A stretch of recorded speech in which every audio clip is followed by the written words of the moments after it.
ಇಂದು ಕೇಂದ್ರ ವಿತ್ತ ಸಚಿವೆ ನಿರ್ಮಲಾ ಸೀತಾರಾಮನ್ ಬಜೆಟ್ ಮಂಡಿಸಿದ್ದಾರೆ. ಭಾರಿ ನಿರೀಕ್ಷೆ ಇಟ್ಟುಕೊಂಡಿದ್ದ ಜನರಲ್ಲಿ ಕೆಲವರಿಗೆ ಈ ಬಜೆಟ್ ಹುಳಿಯಾದರೆ ಮತ್ತೆ ಕೆಲವರಿಗೆ ಇದು ಸಿಹಿಯಾಗಿದೆ. ಬಜೆಟ್ ಬಗ್ಗೆ ಕರಾವಳಿ ಜನರು ಏನಂತಾರೆ ನೋಡ್ಕೊಂಡು ಬನ್ನಿ.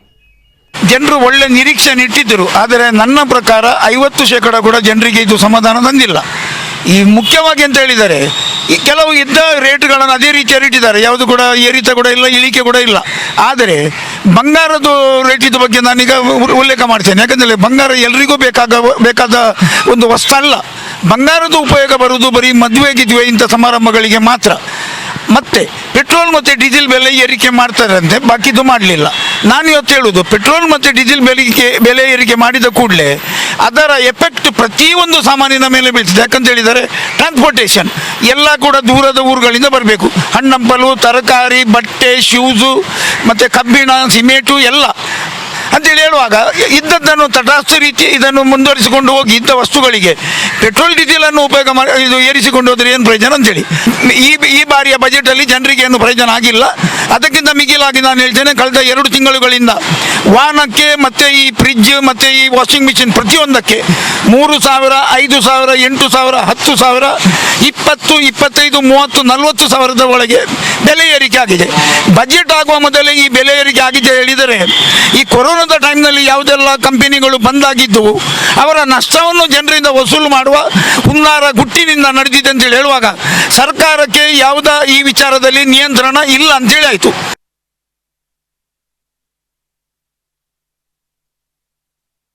ಈ ಬಜೆಟ್ ಒಂದೇ ವಾಕ್ಯದಲ್ಲಿ ಹೇಳುವುದಾದರೆ ಇದು ಉಳ್ಳವರ ಪರವಾಗಿದೆ, ಕಾರ್ಪೊರೇಟ್ ಕಂಪನಿಗಳ ಪರವಾಗಿದೆ, ಶ್ರೀಮಂತರ ಪರವಾಗಿದೆ, ಆದರೆ ಜನಸಾಮಾನ್ಯರ ಪರವಾಗಿಲ್ಲ ಅನ್ನುವಂಥದ್ದು ಈಗಾಗಲೇ ಸಾಬೀತಾಗಿದೆ. ಅಂದರೆ ಬಜೆಟ್ ಅನ್ನುವಂಥದ್ದು ಇವತ್ತು ಸಾಮಾನ್ಯ ಜನಗೂ ಏನಂದರೆ ಇದು ಜನರ ಪರವಾಗಿರಬೇಕು. ಯಾಕಂದರೆ ಈ ದೇಶದ ಬಹುಸಂಖ್ಯಾತರು, ರೈತರು, ಕಾರ್ಮಿಕರು, ಜನಸಾಮಾನ್ಯರಿದ್ದರೆ ಅವರ ಪರವಾಗಿ ಒಂದು ಬಜೆಟ್ ಇರಬೇಕು. ಆದರೆ ಸಂಪೂರ್ಣವಾಗಿ ಈ ಕೇಂದ್ರ ಸರ್ಕಾರದ ಈ ಬಜೆಟ್ ಶ್ರೀಮಂತರ ಪರವಾಗಿ ಇವತ್ತು ಎಲ್ಲ ರೀತಿಯಿಂದಲೂ ಕೂಡ ಇವತ್ತು ಕಾಣ್ತಾ ಇದೆ. ಬಹಳ ಮುಖ್ಯವಾಗಿ ರೈತರು, ಈ ದೇಶದ ಬೆನ್ನೆಲುಬು ರೈತರಿಗೆ, ಕೃಷಿ ಕೂಲಿ ಕಾರ್ಮಿಕರಿಗೆ ಯಾವುದೇ ರೀತಿಯಾದಂತಹ ಒಂದು ಯೋಜನೆ ಅವರಿಗೆ ಸಾಕಾರ ಮಾಡ್ತಕ್ಕಂಥ ಒಂದು ವಿಚಾರ ಈ ಬಜೆಟ್ನಲ್ಲಿ ಇಲ್ಲ. ಮಾತ್ರವಲ್ಲ, ಇವತ್ತು ಗ್ರಾಮೀಣ ಭಾರತ ಅಂತ ಏನು ಹೇಳ್ತೇವೆ, ಅದರ ಗ್ರಾಮೀಣ ಪ್ರದೇಶಗಳ ಅಭಿವೃದ್ಧಿಯಲ್ಲಿ ಅದಕ್ಕೆ ಆ ಅಭಿವೃದ್ಧಿ ಯೋಜನೆಗಳು ಏನಿತ್ತು ಅದಕ್ಕೆ ಕಳೆದ ಬಜೆಟ್ಗಿಂತ ಈ ಬಜೆಟ್ನಲ್ಲಿ ಹಣವನ್ನು ಕಡಿತ ಮಾಡಿದ್ದಾರೆ, ಕಡಿಮೆ ಮೀಸಲಿಸಿದ್ದಾರೆ. ಇದು ಒಂದು.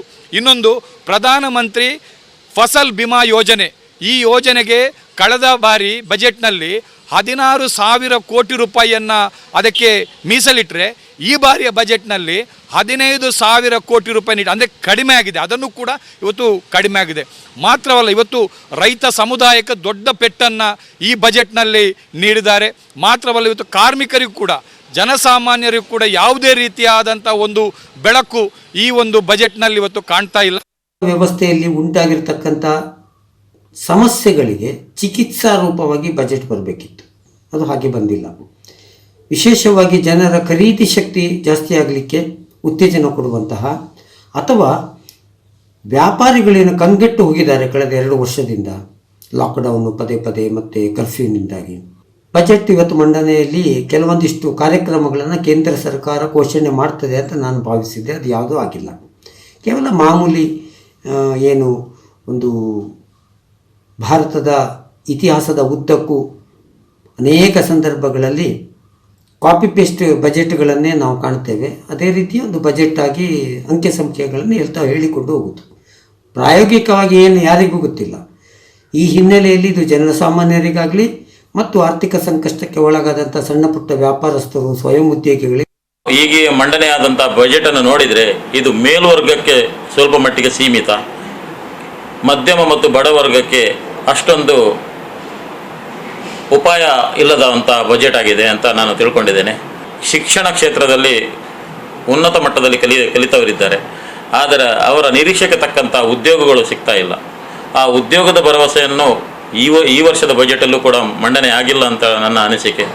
ಆದ್ದರಿಂದ ಯುವಕರಿಗೆ ಅವರು ಯಾವ ಒಂದು ಮಟ್ಟದಲ್ಲಿ ಕಲಿತಿದ್ದಾರೋ ಆ ಮಟ್ಟಕ್ಕೆ ಸರಿಗುಣವಾಗಿ ಅವರಿಗೆ ಉದ್ಯೋಗದ ಒಂದು ಭರವಸೆಯನ್ನು ಸರ್ಕಾರ ನೀಡಬೇಕು. ಅವರು ಕಲಿತಂಥ ಶಿಕ್ಷಣನೇ ಬೇರೆ, ಅವರಿಗೆ ಸಿಗುವಂಥ ಉದ್ಯೋಗನೇ ಬೇರೆ. ಜನಸಾಮಾನ್ಯರು ನಾವು ಏನು ನಿರೀಕ್ಷೆ ಮಾಡ್ಕೊಳ್ತಿದ್ರೆ ಫುಡ್, ಕ್ಲಾತ್ ಆ್ಯಂಡ್ ಶೆಲ್ಟರ್ ಅಂತ ಹೇಳಿ ಈ ಲೆವೆಲಿನಿಂದ ನಾವೊಂದು ಬಜೆಟನ್ನು ನಿರೀಕ್ಷೆ ಮಾಡ್ಕೊಂಡಿರ್ತೇವೆ.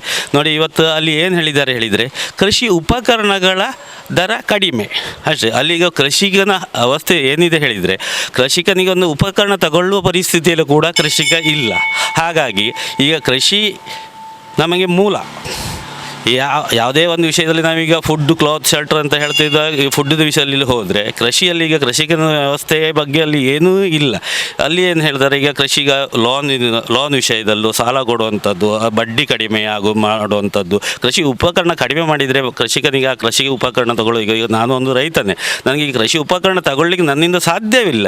ನನಗೆ ಕೃಷಿ ಇದೆ, ಆದರೆ ನಾನು ಕೃಷಿ ಮಾಡುವಂಥ ಸ್ಥಿತಿ ಇಲ್ಲ. ಆದರೆ ನಾವು ಕೃಷಿ ಮಾಡಲಿಕ್ಕೆ ನಮಗೆ ಬೇಕಾದ ಸಾಲ ಸೌಲಭ್ಯವು, ಈಗ ಶಿಕ್ಷಣ, ಈಗ ಮಕ್ಕಳ ಶಾಲೆಗೆ ಹೋಗ್ತಾ ಇದ್ದಾರೆ, ಅವರಿಗೆ ಈಗ ಶಾಲೆ ಶಿಕ್ಷಣದ ಅದಕ್ಕೇನಾದರೂ ಎಜುಕೇಷನ್ ಲೋನು, ಅದ್ರ ಬಗ್ಗೆ ರೇಟ್ ಆಫ್ ಇಂಟ್ರೆಸ್ಟ್ ಕಡಿಮೆ, ಹೀಗೆ ಅಗತ್ಯವಾದ ವಸ್ತುಗಳ ಬಗ್ಗೆ ಏನಿಲ್ಲ. ನಾವೀಗ ದೂರ್ತಾ ಇಲ್ಲ, ಆದರೂ ಇದು ಈ ಜನಸಾಮಾನ್ಯ ಮಟ್ಟದನ್ನು ಮುಟ್ಟಲಿಲ್ಲ. ನಾವೀಗ ನಗರ ಪಾಲಿಕೆ ಲೆವೆಲಿನಲ್ಲಿಯೂ ನಾವು ಈಗ ಬಜೆಟ್ಗಳನ್ನು ನೋಡ್ತೇವೆ. ಅಲ್ಲಿ ಏನು ಸ್ಮಾರ್ಟ್ ಸಿಟಿ, ಅದು ರಾಕೆಟ್ ಬಿಡುವುದು, ವಿಮಾನ ಬಿಡುವುದು, ಇದನ್ನು ಬಿಟ್ಟರೆ ಇಲ್ಲಿ ನಾವೇನು ಹೇಳ್ತೇವೆ, ಮೂಲ ಸೌಲಭ್ಯದ ಬಗ್ಗೆ ಯಾರೂ ಗಮನ ಕೊಡ್ತಾನೇ ಇಲ್ಲ. ಇದೊಂದು ತುಂಬ ಬೇಸರದ ಸಂಗತಿ. ನಾವಿದು ಯಾರ ಹತ್ರ ಹೇಳಿಯೂ ಪ್ರಯೋಜನವಿಲ್ಲ.